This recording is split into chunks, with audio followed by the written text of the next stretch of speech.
What's up YouTube, you got Matt here and welcome to the start of a brand new video. This is a very special one because we're going to be talking about something all competitive Pokemon players should be able to do. Speed creeping. If this video teaches you anything, or if you've enjoyed, don't forget to give it a thumbs up. It really helps me out.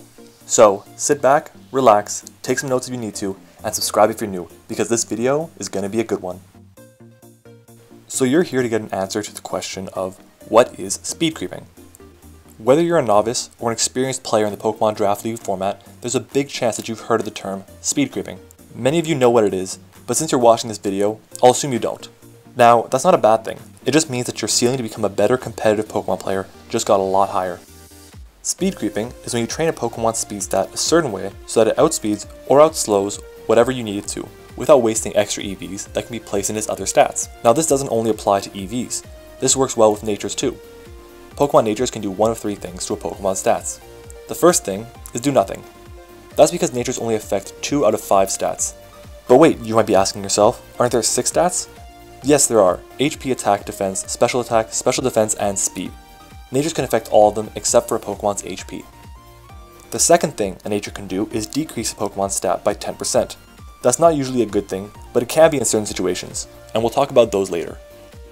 The third and final thing a nature can do is increase your Pokemon's stat by 10%. This is what we usually look at. Is it necessary to give, for example, your Weavile a positive speed nature, when at a neutral speed nature it will outspeed everything your opponent can bring? No, it's not. You can, and there are certain situations where you will want to do that, and again, we'll look at those later. Anyways, that's enough talking. Let's get into an example of speed creeping. Suppose I have that same Weavile I mentioned before on my team, and I know it has a great matchup against my opponent, so I want to bring it to the team. For this example, my opponent has these 6 Pokemon on their roster: Gengar, Lucario, Snorlax, Heliolisk, Crobat, and Donphan. How would we go about optimizing the EVs on our Weavile to make it the best set possible? Well, to begin, you get a list of the Pokemon speed stats, both your Weavile and your opponent's Pokemon. We see that Weavile reaches a base speed of 125, while your opponent's Crobat is at 130. This means that Crobat naturally outspeeds Weavile, so we won't look at Crobat speed just yet. We then see the next fastest Pokemon your opponent has is Gengar, at base 110 speed. Now we can creep our Weavile to outspeed that Gengar. But how? Well, we now have to identify the max speed Gengar can go to, that being 350. This speed stat is possible through 252 EVs in speed and a positive speed nature, like Timid. Weavile reaches a base speed of 383. That's 33 points higher than the Gengar. That is a ton of stat points that can be placed elsewhere to make this Weavile an even greater threat. The next thing I do is check to see if Weavile with a neutral speed nature can outspeed that base 350 stat. Unfortunately, it can't. Weavile only reaches 349, 1 point shy. That means if we always want to outspeed that Gengar, it must have a positive speed nature.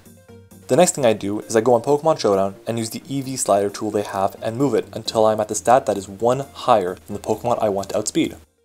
In this case, that base speed is 350. So, as you can see on your screen, I slide the bar all the way down until I see the 351 in Weavile speed stat. But wait, there is no 351. That's okay. That just happens with some speed tiers, and it's not a big deal at all. Just place it at the lowest it can go that is still above the 350 mark, or whatever mark you're trying to reach. Since this is a Weavile we're talking about, I'm assuming that 252 EVs are going into its attack stat. That leaves you with 120 EVs to place wherever you want. That's 30 stat points that will allow your Weavile to take hits better. Let's put them into HP for now. I also like to double check that I outspeed Pokemon that are naturally faster than ours if they have a neutral nature. Crobat, for example, reaches 359 with 252 EVs in speed and a neutral nature, while we only reach a speed stat of 352.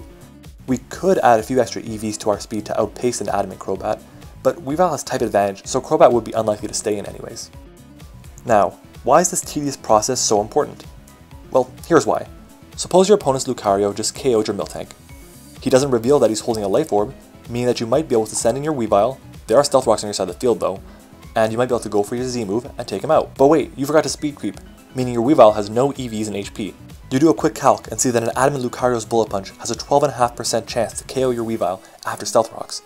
At that point, you have to risk your Weavile and the game to try and get off your Z-Low kick, which of course will OHKO the Lucario. You do it anyways, and your opponent gets the roll. You lose a close game. On the other hand, you did speed creep, allowing you to place 120 EVs into your HP stat. You make the same calc and you see that your opponent can only do 69.4% max to you with the same Adamant Bullet Punch, meaning you'll be able to live the hit after rocks and be able to fire off your Z low kick and win the game. See, that's why speed creeping can be so important. Other uses can be by increasing your damage output, allowing you to create a substitute that won't be broken by Seismic Toss, Nightshade, or potentially other weak attacks. And you can also scout for potential Choice Scarfs. Now again, you might be saying to yourself, well, what if you don't need a positive speed nature to speed creep? Well, great! It allows you to give that Pokemon another stat boosting nature instead of a speed boosting one. For example, what if your opponent's fastest Pokemon was that Heliolisk we were saying before? Could you outspeed it with your Weavile, even with a neutral speed nature? Well, yes you could. Heliolisk reaches 348 max speed, while Weavile reaches 349 with a neutral speed nature and 252 EVs in speed. That allows it to be an adamant natured and hit everything your opponent has even harder. Now of course, you don't have to do that. You can keep it at a positive speed nature and put the rest of it into your HP, defense, special defense, or even your special attack if you want to be that guy. I mentioned earlier in the video that negative natures can be good sometimes too. Here are some of those situations. The first is Trick Room. Under Trick Room, you want to outslow your opponents so you can fire off powerful attacks. Suppose we have a Magearna with base 65 speed. Our opponent has a Conkeldurr at base 45 speed. Conkeldurr is usually ran with no EVs in speed since it won't be outspeeding anything too important anyways. Therefore, its speed stat is 126. Magearna, however, has a base speed stat of 166. Even with a reducing speed nature, like a Quiet Nature for example, we only reach base 149 speed. How can we make Magearna slower than Conkeldurr so our Trick Room strategy works? Well, we keep the Quiet Nature and lower our IVs until they reach below 126. With 4 IVs or less, Magearna's speed becomes lower than Conkeldurr's, meaning we can take a hit, use Trick Room, outspeed, and OHKO the Conkeldurr and prepare to sweep. Do you guys see? It's pretty easy to speed creep once you get the hang of it. Another situation where you want a negative nature would be lowering a special attacker's attack stat with that nature. That makes it so that when you take a foul play from your opponent's Pokemon, it will do even less damage. Well, there you have it. Now you know a little bit more about speed creeping. I do want to say that sometimes speed creeping isn't always necessary. To recap though, speed creeping is when you optimize your Pokemon's nature, EVs, and sometimes IVs to outpace or outslow what you want it to. Of course, that must be done within the realms of possibility. The steps you need to take are finding what you can possibly speed creep, then adjusting your stats so that you can outspeed it before any opposing speed boost, and finally determining where the extra EVs or nature increases will be the most beneficial. Thank you all so much for watching this video. It was a ton of fun to make and I really hope you all learned something from it.